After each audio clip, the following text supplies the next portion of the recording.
سانپ ڈسے گا تیری جان چلی جائے گی، برا دوست ڈسے گا تیرا ایمان چلا جائے گا۔ بسم اللہ الرحمن الرحیم، وسلام علی عباده الذین اصطفى، اما بعد فاعوذ باللہ من الشیطان الرجیم، بسم اللہ الرحمن الرحیم۔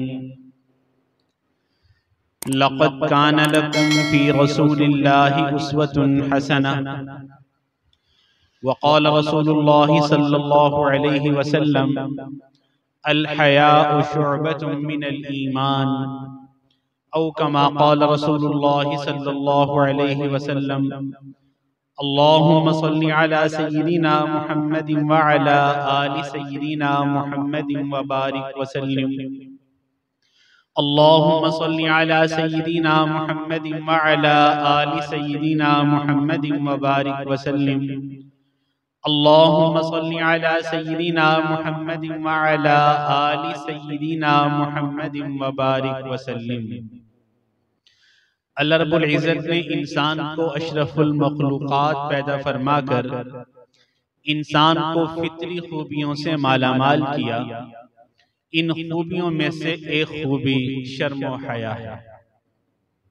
حیا اس صفت کو کہتے ہیں جس کی وجہ سے انسان قبیح اور ناپسندیدہ کاموں سے بچ سکے۔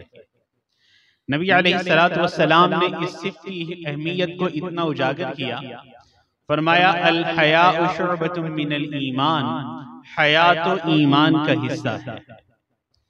بخاری اور مسلم کی روایت ہے، اللہ کے نبی نے ارشاد فرمایا الحیاء لا یأتی الا بخیر، حیا ہمیشہ خیر کو لے کے آتی ہے۔ نبی علیہ السلام نے ارشاد فرمایا حیا اور ایمان دونوں ساتھی ہیں، جب ایک چلا جائے تو دوسرا خود بخود چلا جاتا ہے۔ ابو داؤد کی روایت ہے، نبی علیہ السلام نے ارشاد فرمایا حیا ایمان کا حصہ ہے اور ایمان تمہیں جنت تک لے جائے گا، بے حیائی جفا سے ہے اور جفا تمہیں جہنم تک لے کے جائے گی۔ چنانچہ شریعت مطہرہ نے حیا کی صفت کو ایمان کے ساتھ جوڑا، گویا کہ حیا اور ایمان یہ دونوں لازم و ملزوم چیزیں ہیں۔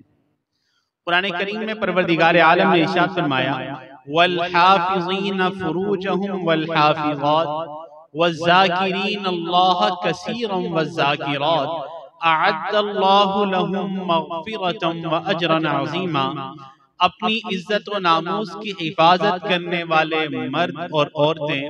بعض مفسرین نے فرمایا کہ اپنی شرمگاہوں کو تھامنے والے مرد اور عورتیں اور اللہ کا ذکر کثرت سے کرنے والے مرد اور عورتیں، اللہ نے ان سب کے لیے بخشش اور اجر عظیم کا وعدہ کر رکھا ہے۔ اللہ رب العزت نے قرآن کریم میں فلاح کو چند چیزوں کے ساتھ جوڑا۔ فلاح کہتے ہیں ایسی کامیابی جس کے بعد ناکامی نہ ہو، اللہ رب العزت کا ایسا قرب جس کے بعد دوری نہ ہو، پروردگار کی ایسی رضا جس کے بعد ناراضگی نہ ہو۔ قرآن کریم میں پروردگار فرماتے ہیں قد افلح المؤمنون، تحقیق فلاح پا گئے ایمان والے۔ اور فلاح کو کن کن چیزوں کے ساتھ اللہ نے جوڑا؟ نماز کے ساتھ جوڑا، توبہ کے ساتھ جوڑا، اور اسی آیت میں پروردگار آگے جا کے فرماتے ہیں والذین هم لفروجہم حافظون، فلاح پا گئے وہ لوگ بھی جو اپنی شرمگاہوں کو تھامنے والے ہیں، یعنی اس کی حفاظت کرنے والے ہیں۔ نبی علیہ السلام نے ارشاد فرمایا جو مجھے دو چیزوں کی ضمانت دے دے، میں دنیا میں اسے جنتی ہونے کی ضمانت دیتا ہوں۔ ما بین اللحیین و ما بین الرجلین، ایک وہ جو دو جبڑوں کے درمیان ہے یعنی زبان، اور دوسری وہ جو دو رانوں کے درمیان ہے یعنی شرمگاہ۔ مجھے جو بندہ ان دو چیزوں کی ضمانت دے دے، میں دنیا میں اسے جنت کی ضمانت دیتا ہوں۔ نبی علیہ السلام نے ایک مرتبہ خطبہ ارشاد فرمایا اور فرمایا یا شباب قریش، اے قریش کے نوجوانوں، احفظوا فروجکم، اپنی شرمگاہوں کی حفاظت کرو، لا تزنوا، زنا مت کرو، اس لیے کہ جو بندہ اپنی شرمگاہوں کی حفاظت کرے گا فقط اس وجہ سے بھی پروردگار اس بندے کی بخشش فرما دے گا۔ ہمارے سلسلہ عالیہ نقشبندیہ مجددیہ کے بزرگ حضرت خواجہ نقشبند بخاری رحمت اللہ علیہ، ایک مرتبہ حضرت سے ایک بندے نے سوال پوچھا کہ حضرت انسان بالغ کب ہوتا ہے؟ تو حضرت نے بڑی پوائنٹ کی بات پوچھی، فرمانے لگے کہ بھائی شریعت کا بالغ بتاؤں کہ طریقت کا بالغ بتاؤں؟ پوچھنے والا سمجھدار تھا، کہنے لگا حضرت دونوں بتا دیجئے۔ حضرت نے فرمایا کہ شریعت میں تو بالغ وہ ہے جس کے اوپر بلوغت کے آثار ظاہر ہوں، یعنی جس کے اوپر غسل فرض ہو جائے، اور طریقت میں بالغ وہ ہے جو اپنی شہوات کو کنٹرول کر لے۔ جو بندہ اپنے گناہوں کی ٹیمپٹیشنز کو کنٹرول کرتا ہے، شہوات کو کنٹرول کرتا ہے، اللہ رب العزت اس بندے کو عجیب مقام عطا فرماتے ہیں۔ اس لیے اللہ کے نبی غزوہ سے واپس تشریف لا رہے تھے، پیارے آقا صلی اللہ علیہ وسلم نے ارشاد فرمایا ہم جہاد اصغر سے جہاد اکبر کی طرف لوٹ رہے ہیں۔ گویا کہ میدان جنگ میں اپنی جان کی بازی لگانا، اللہ کے نبی فرما رہے ہیں یہ جہاد اصغر ہے، چھوٹا جہاد، اور ہر وقت اپنے نفس کے خلاف لڑنا یہ بڑا جہاد ہے۔ اور اس کے عوض یعنی پاک دامنی کے عوض اللہ رب العزت دینی اور دنیاوی دونوں چیزوں اور دونوں اعتبار سے انسان کو عزتیں، بلندیاں، مقام عطا فرماتے ہیں۔ دلیل قرآن عظیم الشان سیدنا یوسف علیہ السلام کی زندگی ہمارے سامنے ہے۔ زلیخا ان کی محبت پہ گرفتار ہو کے فریفتہ ہوتی ہے اور کیا کہتی ہے، ہی تلک یوسف علیہ السلام نے کیا جواب دیا، قال معاذ اللہ، میں اللہ کی پناہ میں آتا ہوں۔ اللہ رب العزت نے تاج و تخت بھی عطا فرمایا، نبوت سے بھی سرفراز فرمایا۔ تو اللہ رب العزت اس بندے کی ایسی حفاظت فرماتے ہیں جو بندہ اپنی عزت و ناموس کی حفاظت کرتا ہے۔ سلمان ابن یسار رحمت اللہ علیہ کبار اولیاء میں سے گزرے، ان کا ایک واقعہ کتابوں میں لکھا ہے کہ ایک مرتبہ سفر میں تھے، قضائے حاجت کے لیے قافلے سے دور کہیں کھیتوں میں چلے گئے۔ جب قضائے حاجت سے فراغت حاصل کی تو اتنے میں انہوں نے دیکھا کہ ایک عورت میری طرف آ رہی ہے۔ انہوں نے سمجھا شاید کوئی بھیک مانگنے والی ہوگی، مگر جب وہ قریب آئی تو اس نے گناہ کی دعوت دی۔ سلمان بن یسار رحمت اللہ علیہ اس وقت اتنا ان کے اوپر خوف غالب ہوا کہ رونے لگے، حتیٰ کہ روتے روتے دیکھ کے وہ عورت تو چلی گئی اور اسی کیفیت میں ان کی آنکھ لگ گئی اور یہ سو گئے۔ انہوں نے خواب میں حضرت سیدنا یوسف علیہ السلام کی زیارت کی۔ چنانچہ انہوں نے یوسف علیہ السلام سے پوچھا کہ حضرت آپ کو اور زلیخا کا واقعہ کتنا عجیب کہ ایک اعلیٰ حسب نسب والی عورت نے آپ کو گناہ کی طرف مائل کیا اور آپ اللہ کے فضل سے بچ گئے۔ یوسف علیہ السلام نے جواب دیا کہ میرا اور زلیخا کا واقعہ اتنا عجیب نہیں جتنا کہ آپ کا واقعہ عجیب ہے۔ میں تو اللہ کا نبی، میرے ساتھ اللہ کی خاص مدد، آپ نے امتی ہو کے نبیوں والا کام کیا۔ تو جو بندہ اپنی عزت و ناموس کی حفاظت کرتا ہے، اللہ رب العزت اس بندے کو یہ مقام عطا فرماتے ہیں، اور حیا اور پاک دامنی کی زندگی گزارنے والے بندے کو اللہ رب العزت مستجاب الدعوات بنا دیتا ہے۔ ایسا بندہ جو دعا مانگے پروردگار اس کی دعا کو قبول فرما لیتا ہے۔ دلیل حدیث مبارکہ بخاری شریف کی روایت ہے، مشہور حدیث مبارکہ ہے کہ 3 بنی اسرائیل کے نوجوان تھے، سفر کر رہے تھے۔ چنانچہ ایک غار کے اندر انہوں نے پناہ لی کیونکہ رات کا اندھیرا تھا، بارش موسلا دھار ہو رہی تھی۔ اتنے میں بارش کی وجہ سے ایک چٹان اوپر سے لڑکتی ہوئی آئی اور غار کے دہانے پہ آ کے جا لگی اور غار سے نکلنے کی کوئی سبیل نہیں تھی۔ انہوں نے بڑی کوشش کی کہ وہ چٹان ہٹ جائے، مگر وہ اتنی وزنی کے تینوں سے وہ ہٹ نہیں رہی تھی۔ اب ان کو یقین ہو گیا کہ ہماری موت اسی صحرا میں آ کے رہے گی، اسی غار میں آ کے رہے گی۔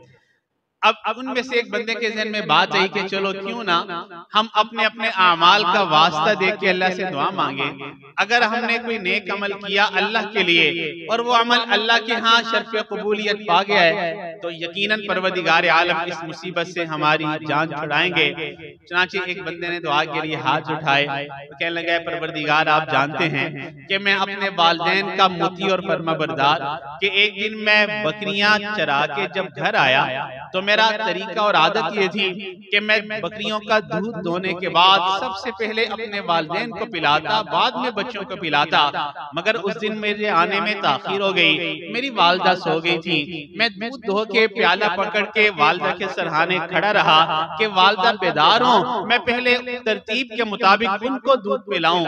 بچے میرے پاس تھے، بھوک سے بلک رہے تھے، رو بھی رہے تھے، مگر میرا طریقہ تھا کہ میں نے پہلے اپنی والدہ کو دودھ پلانا ہے۔ کافی دیر کے بعد والدہ کی آنکھ کھلی، میں نے ان کو دودھ پیش کیا، بعد میں اپنے بچوں کو دودھ دیا۔ اے اللہ، اگر میرا یہ عمل آپ کے لیے ہے اور شرف قبولیت پا گیا تو اس مصیبت سے ہمیں نجات دے دیجئے۔ کہتے ہیں کہ وہ چٹان تھوڑی سی ہٹ تو گئی، مگر اتنی نہ ہٹی کہ وہ اس سے نکل سکتے۔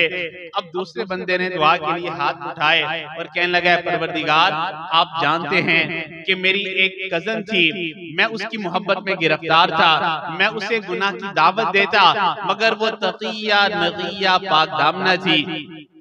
چانچہ ایک دن وہ بھوک افلاس سے بے حال میرے پاس آئی، کہنے لگی کہ مجھے کچھ پیسوں کی حاجت ہے، اگر تم مجھے پیسے دے دو تو میری ضرورت پوری ہو سکتی ہے۔ میں نے پھر اپنا مدعا رکھ لیا کہ میں تمہارے ساتھ اپنی خواہش پوری کروں گا۔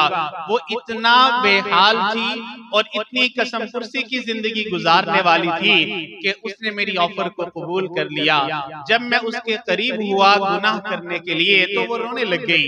میں نے کہا کہ میں نے تمہیں پہلے آمادہ کیا، پھر تمہارے ساتھ ہاتھ بڑھایا گناہ کے لیے، تم رو کیوں رہی ہو؟ تو وہ کہنے لگی کہ اس مہر کو نہ توڑو، میں نے کبھی کسی غیر محرم کو اپنے اوپر فوقیت نہیں دی، اپنے اوپر دسترس نہیں دی۔ کہتے ہیں کہ وہ نوجوان رونے لگ گیا، پھر اس نے اللہ کے سامنے فریاد کی اور کہنے لگا کہ اللہ، اگر میرا یہ عمل فقط آپ کے لیے تھا، آپ سے میں درخواست کرتا ہوں آپ اس مصیبت سے میری جان چھڑا دیجئے۔ کہتے ہیں کہ وہ چٹان ہلی اور اس کے بعد اللہ نے ان تینوں کو رہائی عطا فرمائی۔ تو جو بندہ مستجاب الدعوات بننا چاہے وہ بندہ پاک دامنی کی زندگی گزارنا شروع کر دے۔ عزیز سامعین، اس سے بھی ایک قدم آگے کہ مستجاب الدعوات بننے کے لیے پاک دامنی کی زندگی گزارنا پڑتی ہے، حتیٰ کہ جو بندہ پاک دامنی کی زندگی گزارتا ہے اس کے وسیلے سے بھی جو دعا مانگی جائے وہ دعا بھی شرف قبولیت پا جاتی ہے۔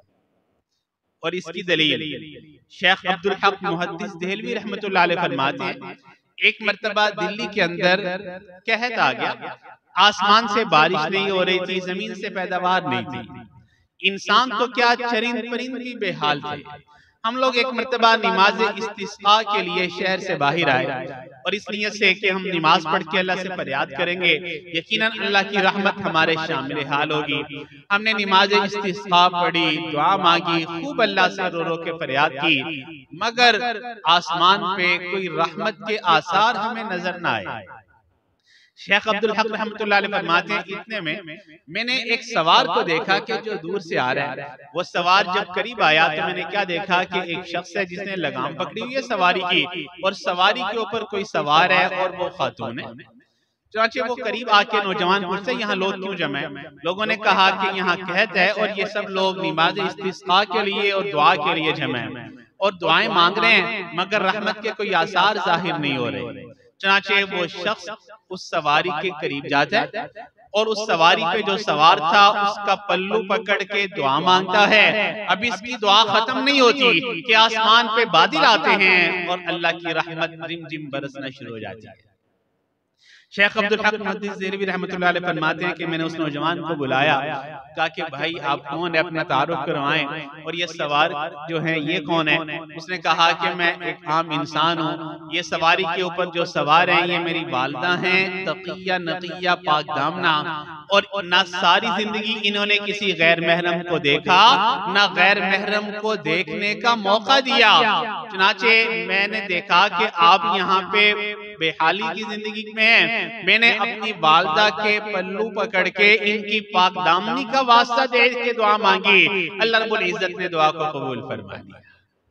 تو جو بندہ پاک دامنی کی زندگی گزارتا ہے اس کے وسیلے سے بھی جو دعا مانگی جائے اللہ رب العزت وہ دعا کو بھی قبول فرما لیتے ہیں۔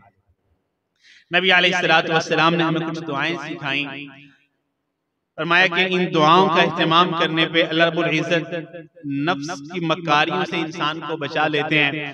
اللہم انی اسألک الہدا والتقا والعفاف والعفاف والغنا، اے اللہ میں تجھ سے ہدایت کا سوال کرتا ہوں، پرہیزگاری کا سوال کرتا ہوں، غنا اور پاک دامنی کا سوال کرتا ہوں۔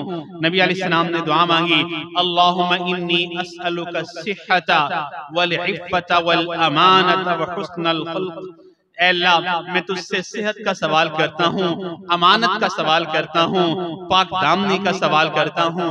نبی علیہ السلام نے دعا مانگی، اللہم طہر قلبی من النفاق وعملی من الریاء ولسانی من الکذب وعینی من الخیانہ فإنک تعلم خائنۃ الاعین وما تخفی الصدور۔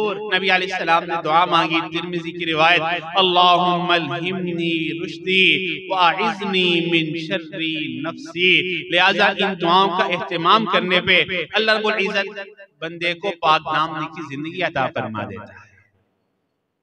چنانچہ بے حیائی کی طرف بڑھنے والے اسباب کیا ہیں؟ سب سے پہلی چیز، انسان اپنی نگاہ کی حفاظت کرے۔ حضرت امام ربانی مجدد ثانی رحمۃ اللہ علیہ نے اپنے مکتوبات کے اندر اس مضمون کو اتنا کھولا، فرماتے ہیں انسان کی آنکھ دیکھتی ہے، دل قبول کرتا ہے اور شرمگاہ اس کی تصدیق کرتی ہے۔ گویا کہ جس کی آنکھ قابو میں نہیں، اس کا دل اس کے قابو میں نہیں، اور جس کا دل اس کے قابو میں نہیں، اس کی شرمگاہ اس کے قابو میں نہیں۔ قرآن کریم نے پہلے سٹیپ پہ روکا، قُلْ لِلْمُؤْمِنِينَ يَغُضُّوا مِنْ أَبْصَارِهِمْ، ایمان والے مردوں سے کہا اپنی نگاہوں کو جھکا کے رکھو۔ عورتوں کو الگ حکم دیا، وَقُلْ لِلْمُؤْمِنَاتِ يَغْضُضْنَ مِنْ أَبْصَارِهِنَّ، ایمان والی عورتوں تم بھی اپنی نگاہوں کو جھکا کے رکھو۔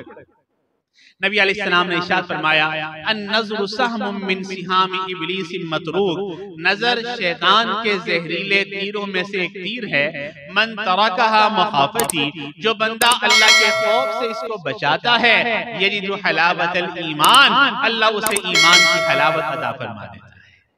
چنانچہ کتابوں میں لکھا ہے کہ جو بندہ اپنی نگاہوں کی حفاظت کرے، اللہ رب العزت کم سے کم انعام یہ دیتے ہیں کہ موت کے وقت کلمہ نصیب فرماتے ہیں، یہ کم سے کم انعام۔ اور جو بندہ غیر محرموں کو للچائی ہوئی نظروں سے دیکھے، پھر مفہوم مخالف سمجھ لینا چاہیے کہ موت کے وقت ایمان سے محروم کر دیا جاتا ہے۔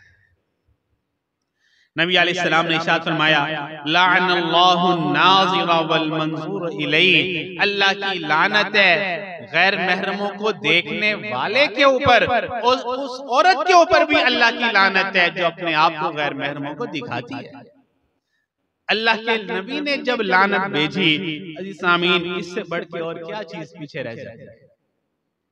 حضرت داؤد علیہ السلام نے اپنے بیٹے کو نصیحت کی کہ بیٹا، شیر اور اژدہے کے پیچھے تو چلے جانا، مگر کبھی کسی غیر محرم کے پیچھے نہ جانا، اس لیے کہ شیر اور اژدہا نقصان پہنچائے تم موت کے منہ میں جاؤ گے، اور غیر محرم کی وجہ سے تم جہنم کے منہ میں جاؤ گے۔ حضرت یحییٰ علیہ السلام نے فرمایا کہ لوگوں، زنا کی ابتدا آنکھ سے ہوتی ہے۔ سیدنا عمر فاروق رضی اللہ فرمایا کرتے تھے، اگر دو بوسیدہ ہڈیاں بھی خلوت میں رہیں تو ایک دوسرے کا قصد کریں۔ بوسیدہ ہڈیوں سے مراد دو بوڑھے مرد اور عورتیں بھی اگر خلوت میں ہوں تو ان کے اندر بھی شہوت ایک دوسرے کی طرف بڑھے۔ تو شریعت نے کہا اپنی نگاہوں کی حفاظت کرو۔ جو بندہ اپنی نگاہوں کی حفاظت کرتا ہے، اللہ رب العزت اس بندے کی ایمان کی حفاظت فرما دیتا ہے۔ پھر زنا کی طرف بڑھنے والی اگلی سیڑھی جس سے بچنا چاہیے، غیر محرموں سے چھپ کے بات کرنا۔ عزیز سامعین، انسان جب بھی کسی سے بات کرتا ہے، اگلا سٹیپ یہ ہوتا ہے کہ بندہ اس کو دیکھنے کی خواہش کرتا ہے۔ عموماً آپ کسی نوجوان سے پوچھئے جو اس گناہ میں ملوث ہو، وہ کہتا ہے کہ بس میں تو بات ہی کرتا ہوں۔ یہ بالکل جھوٹ ہے۔ جب بھی وہ کسی سے بات کرے گا، اگلے ہی لمحے وہ دیکھنے کی بھی خواہش کرے گا۔ دلیل قرآن عظیم الشان، انبیاء میں سے کسی پیغمبر نے یہ دعا نہیں کی، ربی ارنی انظر الیک، اے اللہ میں آپ کو دیکھنا چاہتا ہوں۔ یہ دعا حضرت موسیٰ علیہ السلام نے ہی کیوں کی؟ اس لیے کہ موسیٰ علیہ السلام کلیم اللہ تھے، اللہ سے ہم ہم کلامی کیا کرتے تھے، جب انہوں نے اللہ سے ہم کلامی کی لذت کو پایا تو پھر اللہ کو دیکھنے کے داعیہ ان کے اندر پیدا ہوا۔ تو گویا کہ علماء نے فرمایا جب بھی بندہ کسی سے گفتگو کرتا ہے دوسرے ہی لمحے اس کو دیکھنے کی خواہش انسان کے اندر پیدا ہوتی ہے۔ اور پھر تیسری چیز، غیر محرموں سے تنہائی میں بیٹھنے سے انسان بچے۔ جو بندہ غیر محرموں سے تنہائی میں بیٹھنے سے بچتا ہے، اللہ رب العزت اس بندے کے بھی ایمان کی حفاظت فرما لیتا ہے۔